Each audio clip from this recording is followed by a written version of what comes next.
کہ کوئی کل کہے کہ تم صحابہ کا ادب بڑا کرتے ہو اور یہ تم نے یہ بولا، تو وہ آپس میں جو ان کا مکالمہ ہو رہا تھا اس کے لحاظ سے ہے۔ تو حارث بن ابی ذباب نے کہا ہمارے استاذ محترم سیدنا ابو ہریرہ، آپ نے پہلے ہمیں اور پڑھایا ہے، آج یہ پڑھا رہے ہو۔ انکا قد کنت حدثتنا ان النبی صلی اللہ علیہ وسلم قال لا عدوى، آپ نے ہی تو ہمیں لا عدوى پڑھایا ہے۔ تو اگر لا عدوى صحیح ہے تو پھر یہ خارش والا اونٹ چلا بھی جائے تو کیا ہوگا صحیح اونٹوں کو؟ لا عدوى آپ نے، یعنی وہ حدیث سب سے پہلے جب بات شروع کی تو حضرت ابو ہریرہ رضی اللہ تعالیٰ عنہ کی روایت ہے۔ فَأَنْكَرَ ذَلِكَ ابو ہریرہ تھا، یعنی عجیب بات تھی کہ اس وقت ذہن میں نہ آیا کہ میں نے کہاں پڑھایا۔ قال الحارث بلا، کیوں نہیں، آپ نے پڑھایا، کتنے پوری قوم نے آپ سے روایت کی ہوئی ہے، آپ کہتے ہیں میں نے لا عدوى پڑھائی نہیں ہے۔ فتمارا ہوا وابو ہریرہ تھا، آپس میں نوک جھوک ہو گئی، یعنی وہ کہہ رہے تھے میں نے نہیں پڑھایا، یہ کہتے پڑھایا ہے، اور پھر ساری قوم گواہ ہے پڑھایا ہے، اور وہ بخاری میں ہے، مسلم میں ہے، یعنی آج والے بھی تو اس کا انکار نہیں کر رہے۔ حتی اشتد امرہما، یہاں تک کہ بات رکنے پہ نہ آئی۔ فغاضب ابو ہریرہ تھا، حضرت ابو ہریرہ رضی اللہ تعالیٰ کو غصہ نہیں آتا تھا، مگر اس دن آ گیا، چونکہ جنہوں نے روایت سنی ہوئی تھی انہوں نے آگے سے بار بار معارضہ کیا، انہوں نے جان کیسے چھڑائی۔ فقال للحارث، یہ کہہ کے آگے انہوں نے حبشی زبان میں کچھ لفظ بولے، فراتنا بالحبشیت، یہ بول کر ان کا مطلب تھا ہوں یہ سمجھ آئی تھے تاہم وہ بھی میں روایت کی تانی تن سمجھ ہی کوئی نہیں آئی۔ فراتنا بالحبشیت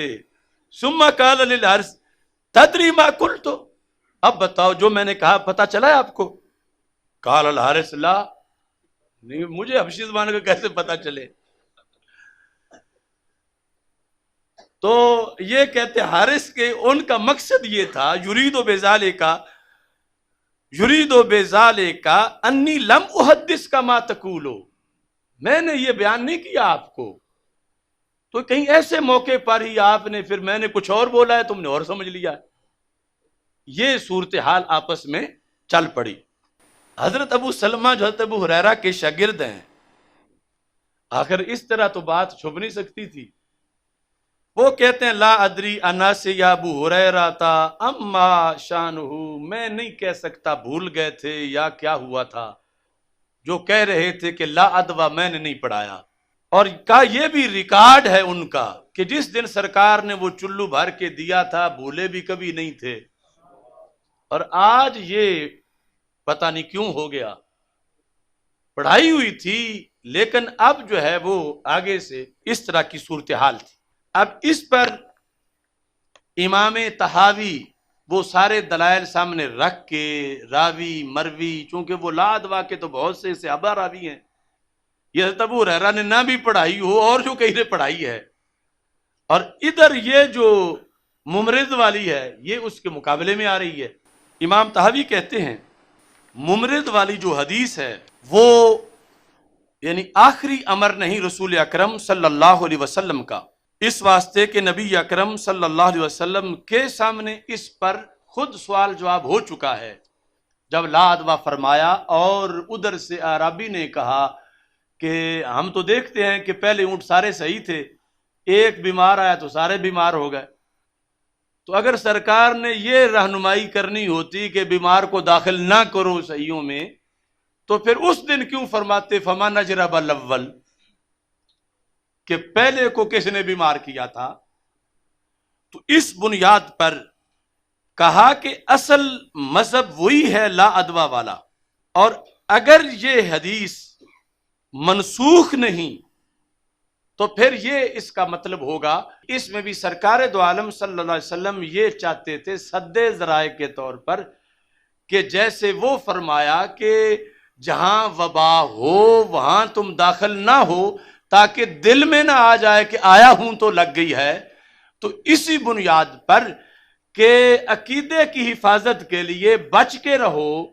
نہ داخل کرو اپنے صحیح اونٹ جو ہے اپنے بیمار اونٹ کو کسی کے صحیح اونٹوں میں،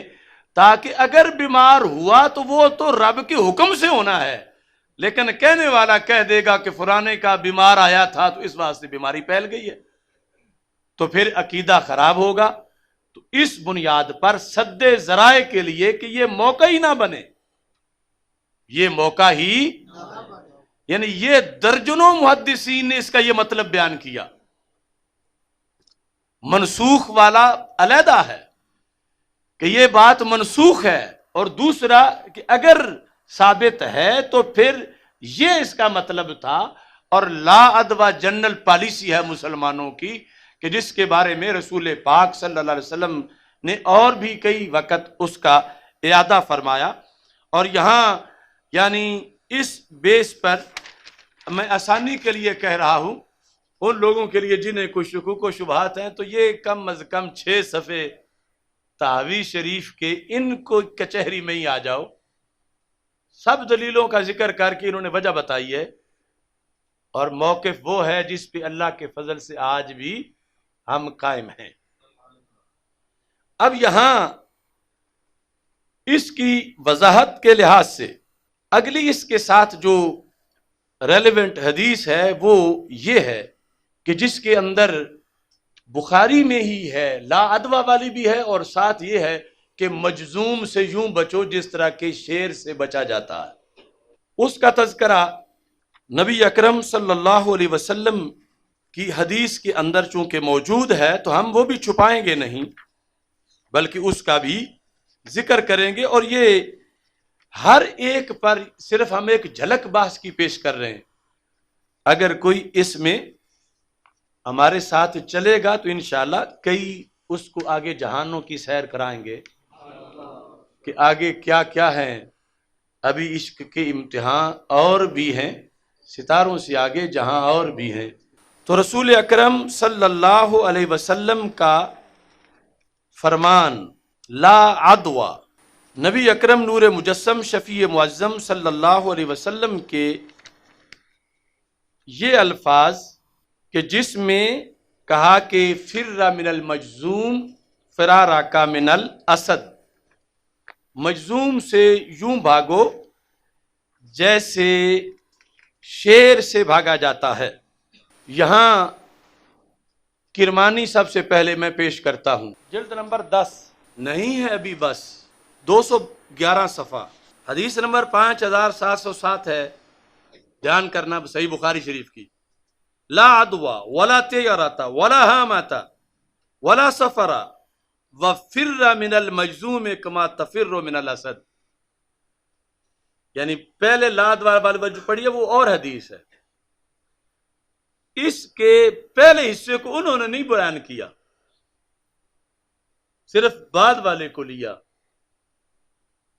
لیکن ہمارے نزدیک پہلا حصہ بھی حدیث ہے، بعد والا بھی حدیث ہے، اور دونوں ہی ہمارے موقف کے مطابق صحیح ہیں۔ فر امر ہے، فر من المجزوم کما تفر من الاسد۔ اچھا جی،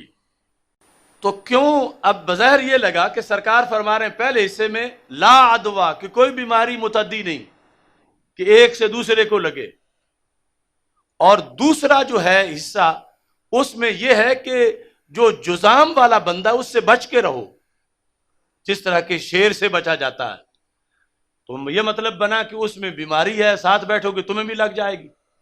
تو یہ تو آپس میں تعارض آ گیا۔ یہ دوسرا حصہ انہوں نے فی الاسلام والے جو ہے انہوں نے پیش کیا ہے۔ حضور السلام نے فرمایا وَفِرَّ مِنَ الْمَجْزُومِ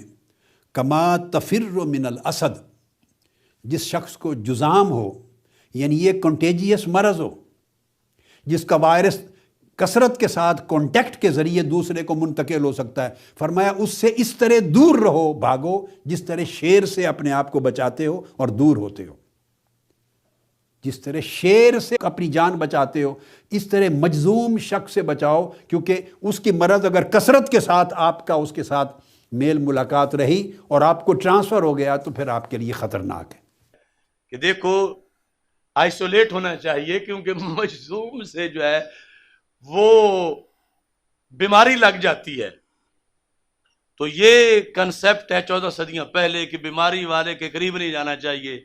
علیحدہ ہو جانا چاہیے، لہذا مسجدیں بند، جمعے بھی بند ہونے چاہیے. اور یہ ساری پابندیاں ذکر کر کے کہا یہ ہے کہ اللہ کا حکم ہے کہ یہ پابندیوں پہ عمل کرو. یعنی جو بیان اس نے کی ہے کہ صابن سے دھونا ہے، 20 منٹ دھونا ہے، کہتا اللہ کا حکم ہے کہ ان پہ عمل کرو، اور رسول پاک صلی اللہ علیہ وسلم کا حکم ہے بڑی سختی سے کہ اس پہ عمل کرو. اب اس کا پتہ نہیں تازہ رابطہ اللہ تعالیٰ سے کیسے ہے کہ یہ جو اس نے ہدایات بتائی ہیں یہ تو نہ قرآن میں ہے نہ سنت میں ہے، بلکہ وہ بیانیے نہیں قرآن کا، ہدایات تو علیحدہ ہیں جزوی طور پر. اچھا جی، اب یہاں ہم بیان کر رہے ہیں حدیث کا یہ حصہ کہ جو رسول پاک صلی اللہ علیہ وسلم نے حکم دیا کہ دور رہو. ابن بطال نے کہا، وہ کہتے ہیں کہ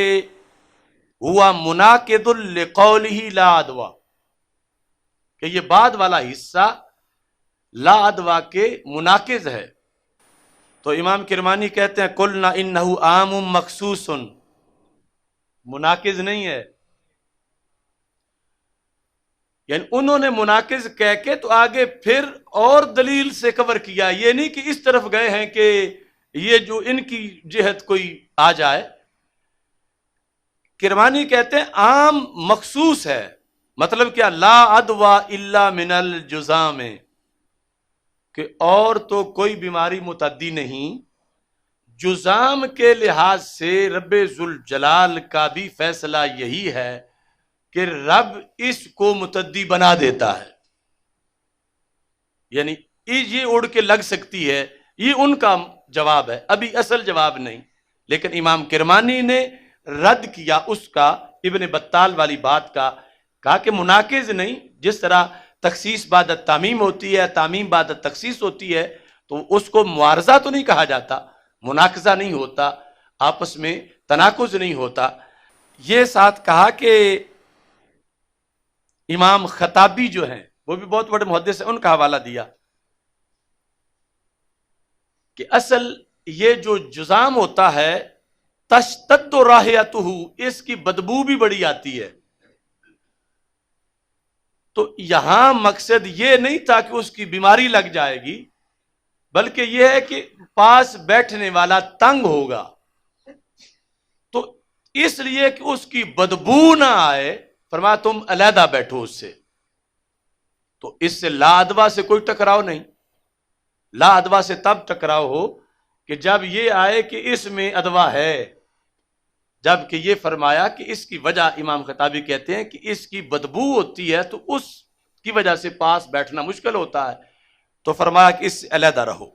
تیسرا، قیل انما امر بالفرار لانه اذا رآہ صحیح البدن سلیما من الآفات التي به عظمت حسرتہ. کہاں تک سوچ ہے؟ کہتے ہیں اسے، یہ جو صحیح بندہ ہے، اس کو اس نقطہ نظر سے اس سے دور کیا جا رہا ہے کہ وہ بیچارہ جب اس کے خوبصورت بدن کو دیکھے گا اور اپنے اس چمڑے کو دیکھے گا تو اس کی حسرت بڑھ جائے گی. یعنی کاش کہ میرا بھی اس طرح ہوتا. اس کو صحیح البدن اور سلیم من الآفت دیکھ کے عظمت حسرتہ واشتد اسفہ علی مبتلی بہ، تو وہ اپنی آزمائش اس پر مزید غالب آ جائے گی، مرض سے مزید نڈھال ہوگا. یعنی جب اس کو تو گویا کہ آئینے کی طرح نظر آ رہا ہے کہ میرا بھی اس طرح چہرہ ہونا تھا، اس طرح رنگ ہونا تھا، اگر میں معاذ اللہ اس میں نہ ہوتا. تو شریعت کسی کو یوں نڈھال نہیں کرنا چاہتی. تو اس بنیاد پہ سرکار دو عالم صلی اللہ علیہ وسلم نے یہ فرمایا، نہ یہ کہ کوئی ادوا ہو جائے گا اور وائرس لگ جائے گا. دیکھو کتنی اعلیٰ حکمت ہے. اور دوسرا وَنَاسِیَ یا سائرَ ما انعم اللہ بی علیہ، کہ وہ جزام والا، کوڑ کے مرض والا